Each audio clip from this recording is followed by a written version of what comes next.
Olá, começa agora o Agrocultura com as principais notícias do agronegócio. No programa de hoje você vai ver: Minas Gerais é o primeiro estado brasileiro a conseguir liberar a comercialização de queijos artesanais, que antes era impedida pela legislação. Delícias premiadas internacionalmente, os queijos artesanais mineiros são produzidos com receitas tradicionais seculares e vêm do início da colonização portuguesa. Chegou e já fez sucesso. Originário da Escócia, o gado Angus conquistou rapidamente os consumidores pela qualidade superior da carne. A raça já está entre as principais do rebanho brasileiro. Seca, excesso de chuvas, calor, déficit hídrico. O El Niño já afeta as condições nas lavouras. Com informações da Conab e Exalc, nossos repórteres mostram que o mês de outubro trouxe muitos problemas para a agricultura de norte a sul do país. E veja também a previsão do tempo para o campo em todo o país. O Agricultura está começando.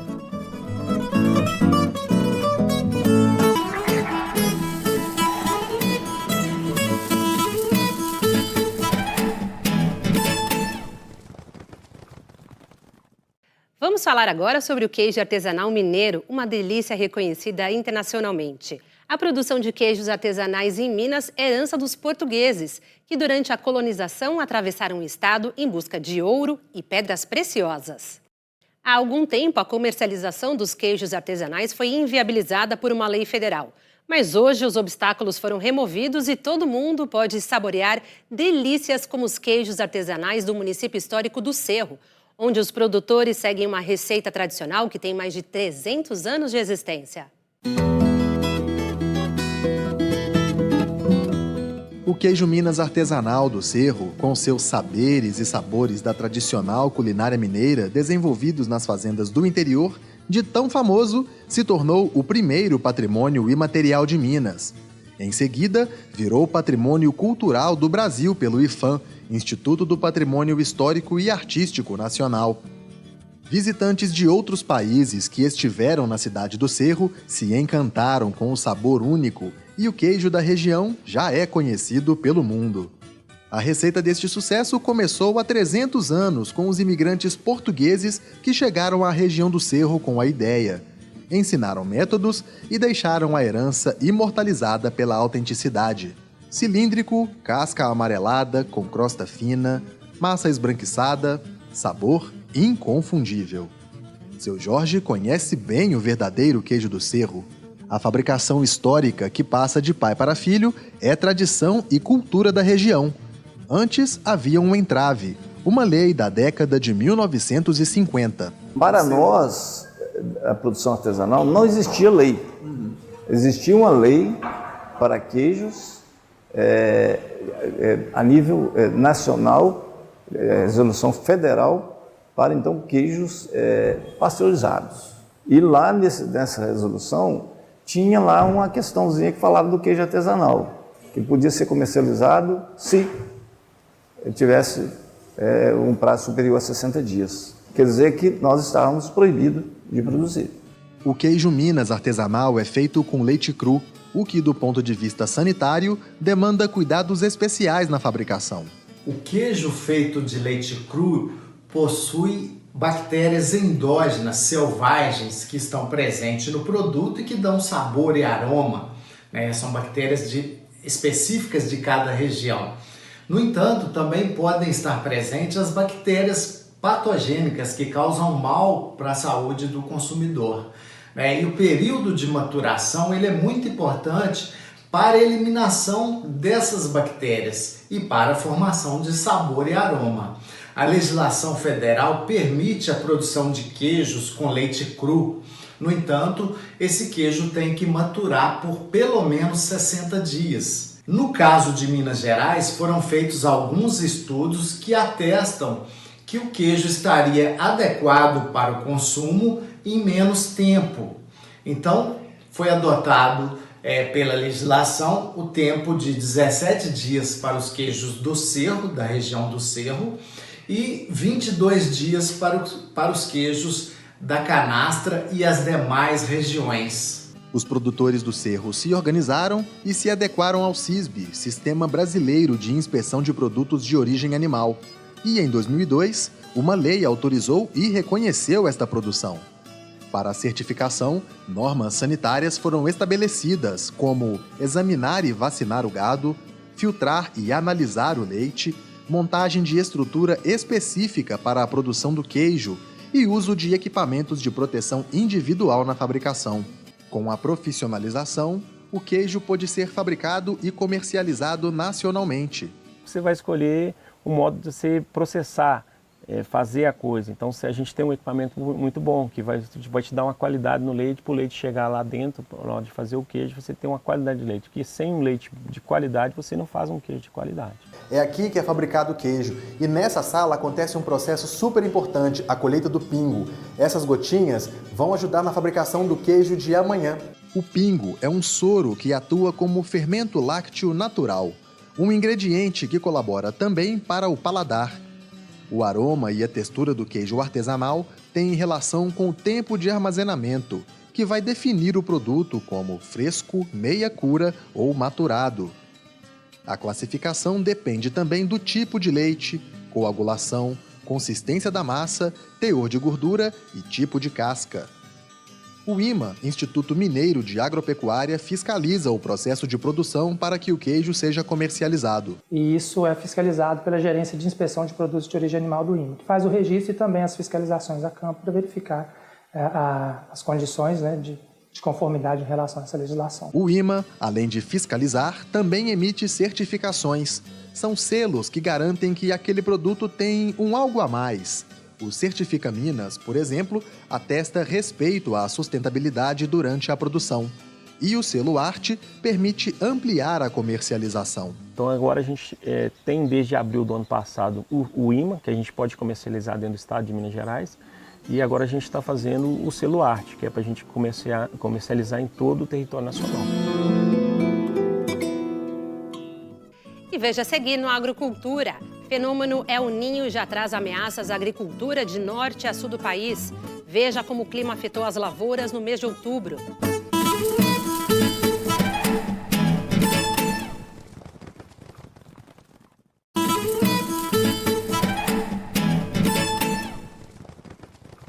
Confira agora as principais notícias do campo. Seca na região norte, irregularidade no centro-oeste e excesso de chuvas na região sul.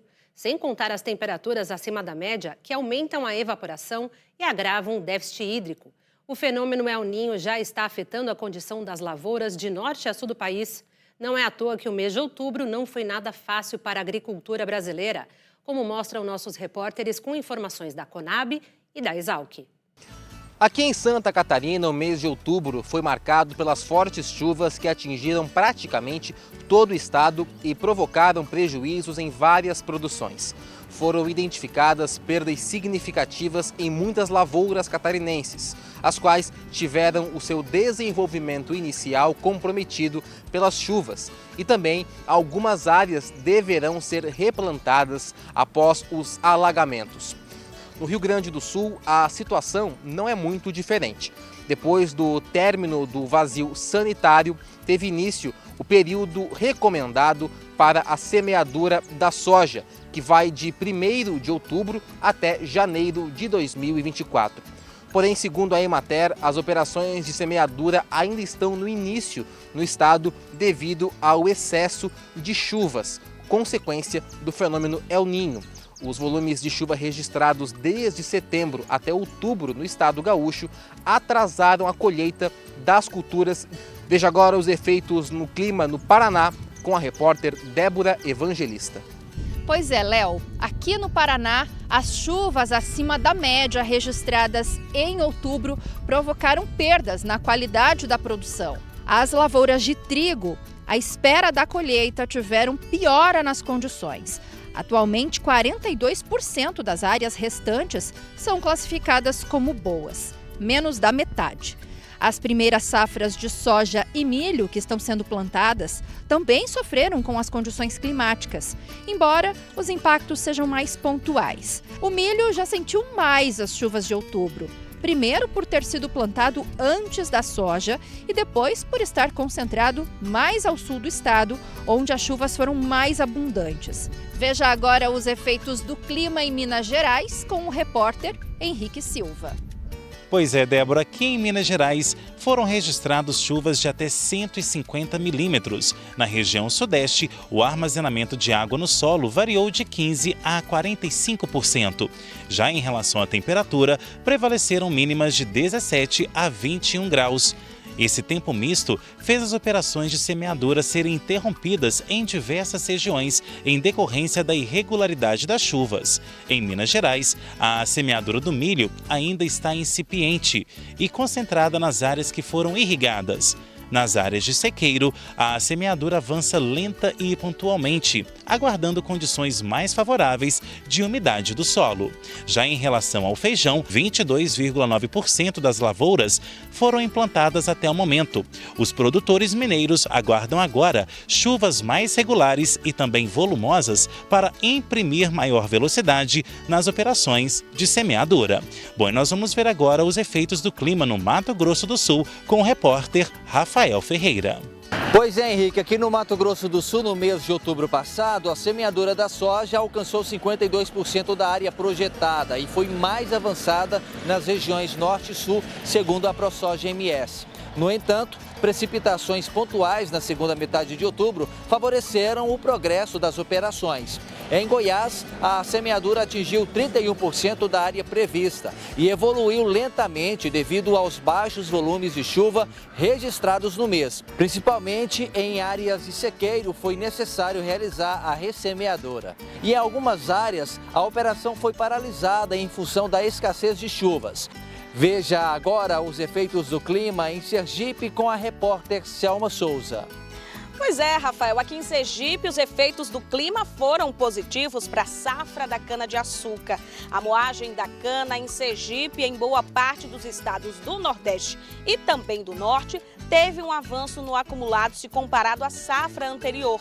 Foram recolhidas até o dia 15 de outubro mais de 20 milhões de toneladas de cana-de-açúcar nessas regiões. Esse é um avanço de 6,8% se comparado à safra anterior. É o que aponta, uma pesquisa, um levantamento da Associação de Produtores de Açúcar, Etanol e Bioenergia. Além disso, as regiões Nordeste e Norte também tiveram poucas chuvas. Em algumas localidades, por exemplo, nem choveu. As temperaturas também ficaram mais altas nesse período. Efeitos do El Niño e também do Atlântico Tropical Norte, deixando tudo mais quente. Veja agora os efeitos do clima no Pará com a repórter Rayana Serrão.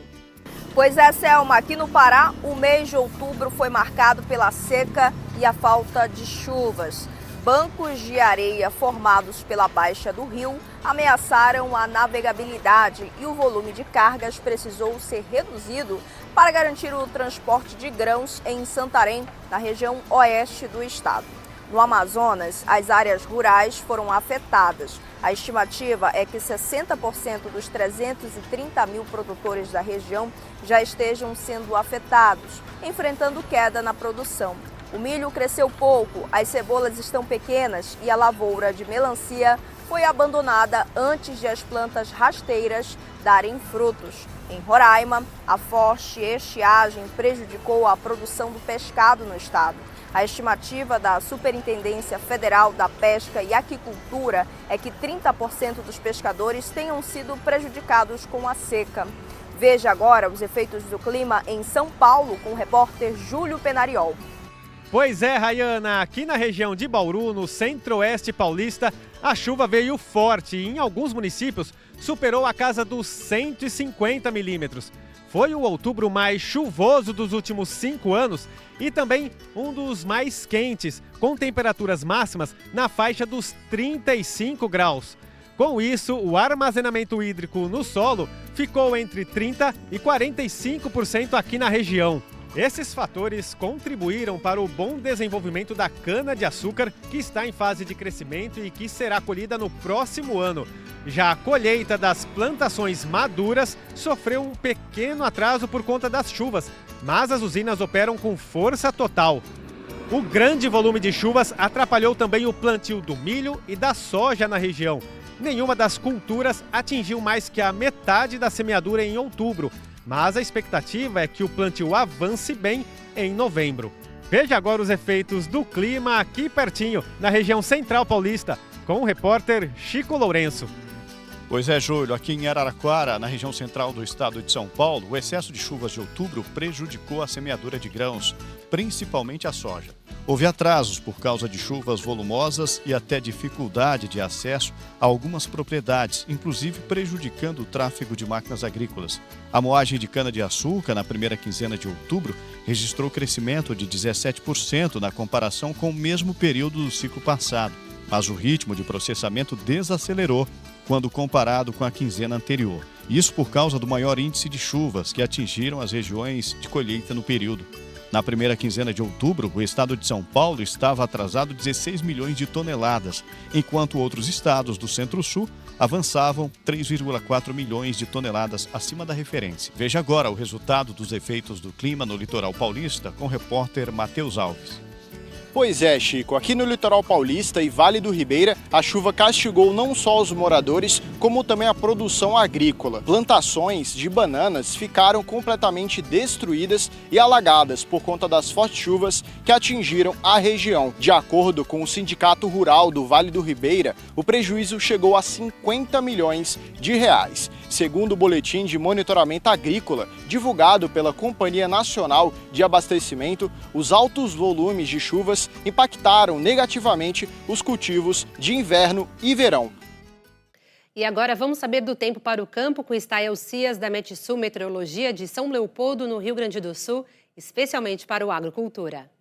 Olá, você que nos acompanha nesta edição do Agrocultura. Nesta próxima semana, 2 destaques principais no território nacional. O primeiro deles é uma verdadeira bolha de ar quente e seco que vai dominar as condições do tempo no centro do país. Um bloqueio atmosférico que vai trazer uma sequência de dias de calor extremo, um grande desconforto à população, com agravamento da estiagem, da seca em algumas partes do centro-oeste, do sudeste, no Mato Piba. Essa sequência de dias extremamente quentes, com marcas de temperatura de 42, 44 graus, vai aumentar demais a taxa de evaporação, trazendo grande estresse para as lavouras. Então, muita atenção, e a população precisa ficar atenta, buscar a sombra, se hidratar, evitar atividades físicas naqueles horários de sol mais forte. Protetor solar fundamental nesse período, nessa época do ano, os índices de radiação ultravioleta são muito altos. Protetor solar no campo, na cidade, na praia, em qualquer lugar, ficou exposto ao sol, ainda mais nessas condições extremas de temperatura, é importante ter este cuidado. E o que vai acontecer? Qual é o outro destaque? Na medida em que esse bloqueio atmosférico atua no centro do país, o canal primário de umidade da Amazônia estará todo convergindo na direção do sul do continente. E em razão disso, teremos uma nova onda de tempestades, com eventos de chuva forte e torrencial acontecendo no sul do Brasil e que podem trazer volumes excepcionais de precipitação. Então, pelo terceiro mês consecutivo, o Rio Grande do Sul, parte de Santa Catarina e também do Paraná poderão ter mais uma situação de grande risco de enchentes. As lavouras podem ficar submersas, então inviabiliza o trabalho no campo. Nesse momento de decisão, de plantio, de semeadura da soja, teremos esse desafio. E a gente alertou aqui no Agrocultura, já desde o começo do ano, que o período de plantio da soja seria um período desafiador e o cenário, infelizmente, está se confirmando. Então, nos próximos 8 a 10 dias, as janelas, não quer dizer que vai chover o tempo inteiro, nós teremos melhoria, teremos aberturas de sol, teremos inclusive ar quente interagindo com essa instabilidade que traz risco de tempestades, mas na medida em que a chuva vai se somando, os acumulados de precipitação podem ser excepcionais e a projeção aqui para o sul do Brasil até o dia 19 de novembro, vejam, na metade norte, áreas com 300, 400 milímetros, até 500 milímetros em alguns pontos da metade norte do Rio Grande do Sul, grande área produtora de soja. Santa Catarina e Paraná também tem chuva forte, mas em geral os volumes tendem a ser um pouco menores. Veja a seguir no Agrocultura. Gado Angus conquista rapidamente o consumidor pela qualidade da carne e já é uma das principais raças do rebanho brasileiro. Nós voltamos já.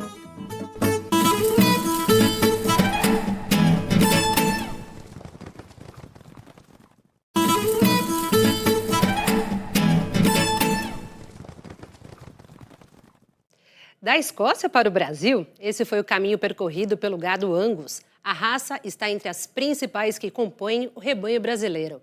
A qualidade da carne tem atraído cada dia mais consumidores aqui e também lá fora. Como mostra pra gente o repórter Bruno Faustino. Carne macia, suculenta. Assim fica difícil resistir a um bife Angus.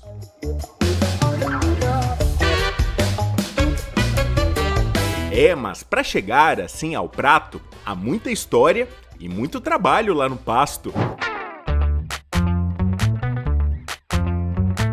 A nossa raça Angus começou a ser selecionada no condado de Aberdeen Angus, na Escócia, em 1862, onde eles selecionaram um grupo de animais mochos de pelagem preta e vermelha. O primeiro registro de Angus no Brasil foi em 1906, através de um reprodutor importado do Uruguai. Hoje, a raça Angus é muito importante dentro do rebanho de bovinos brasileiros, porque acrescentou uma qualidade de carne incrível, também com características muito produtivas em termos de fertilidade, habilidade materna e longevidade. A ascensão do Angus na nossa pecuária foi muito rápida, principalmente nos últimos anos. Dados da Associação Brasileira de Inseminação Artificial mostram que de 2017 para cá foram comercializadas quase 6 milhões de doses de sêmen de gado Angus. Hoje a gente sente que o mercado do Angus está muito aquecido, tanto na venda de reprodutores e matrizes para o melhoramento genético, como também na venda de sêmen para o cruzamento industrial na produção de carne para todo o mercado interno brasileiro e também para exportação. A criação da raça Angus para a produção de melhoramento genético se destaca na região sul, Rio Grande do Sul, Santa Catarina e Paraná, e também na Sudeste, São Paulo, Minas Gerais. A gente tem também Rio de Janeiro, já algumas cabanhas bem desenvolvidas. E no cruzamento industrial, estamos em todos os estados da federação para o cruzamento com raças, as mais diversas raças zebuínas e também outras raças de corte. O trabalho de melhoramento genético da raça desenvolvido pela Associação Brasileira de Angus também contribuiu para a expansão de animais no Brasil. Dentro das características que a gente vem trabalhando para esse melhoramento acontecer desde 74, que foi o ano de fundação do nosso programa de melhoramento oficial, o Promebo, estão algumas características ligadas diretamente com a qualidade de carne. Por exemplo, a percentagem de gordura intramuscular, que é correlacionada com a característica de marmoreio. Então nós vemos, os nossos selecionadores vêm buscando cada vez animais que produzam mais carne, através das características de melhoramento da carcaça, como a área de ordilombo e as espessuras de gordura subcutânea, bem como a qualidade de carne, buscando animais com maior grau de marmorização. E as pesquisas não param. Hoje trabalhamos muito forte na busca de animais cada vez mais eficientes alimentarmente. Temos pesquisas ligadas à emissão de metano destes mesmos animais que participam das provas de eficiência, buscando aqueles animais que produzam menos metano e alguma correlação com outras características de produção. Também realizamos pesquisas na área de termotolerância, buscando animais cada vez mais adaptados e produtivos para todas as regiões do país. Seguimos na busca de melhores animais para as características de carcaça, através dos nossos programas de ultrassonografia de carcaça, e também o desenvolvimento de índices bioeconômicos, que são índices que me informam qual animal deixa mais dinheiro dentro da propriedade no sistema de produção que cada criador está fazendo. Há 20 anos, o selo Carne Angus Certificada garante ao consumidor a qualidade e também a sustentabilidade da carne Angus. O objetivo principal do programa Carne Angus é fazer a integração dessa cadeia produtiva, ou seja, o consumidor recebendo esse produto de qualidade, identificado, posicionado para ele, reconhecendo essa qualidade e, através disso, gerando a demanda que volta para trás, para a indústria frigorífica e até chegar no produtor rural. Com isso, a gente tem uma demanda maior pela genética Angus e um crescimento da utilização da raça, E a sustentabilidade de todo esse processo, ela é essencial para a continuidade dessa entrega, para o trabalho desses produtores focados em seleção para a qualidade, em sistemas mais intensivos, sanidade, bem-estar animal, conservação do ambiente aonde nós estamos, pois se o produtor rural não tem a conservação do seu ambiente, ele não tem continuidade, a continuidade do negócio. Nós trabalhamos a céu aberto, enquanto nós temos que estar integrado com esse ambiente, entender esse ambiente, melhorar, equilibrar, conservar esse ambiente. Ano passado, a carne Angus certificada atingiu um recorde de exportação. O total enviado ao mercado externo alcançou a marca de 1.880.000 toneladas, mais que o dobro de 2021. E graças a esse know-how, o Brasil vai sediar o Secretariado Mundial da Raça em 2027. Vamos ter esse grande desafio de preparar uma visita maravilhosa e mostrar tudo que os nossos produtores vêm fazendo, tanto no melhoramento genético, quanto na produção de carne certificada, e também mostrar esse país maravilhoso que é o Brasil, os nossos costumes, a nossa tradição, a nossa culinária, a nossa música. Então acredito que a gente vai trabalhar para fazer um evento maravilhoso, que tenho certeza que vai encantar a todos os produtores dos outros países, aos presidentes das outras associações, aos aficionados, aos importadores. Então realmente isso foi muito bom e estamos muito felizes por ter essa oportunidade.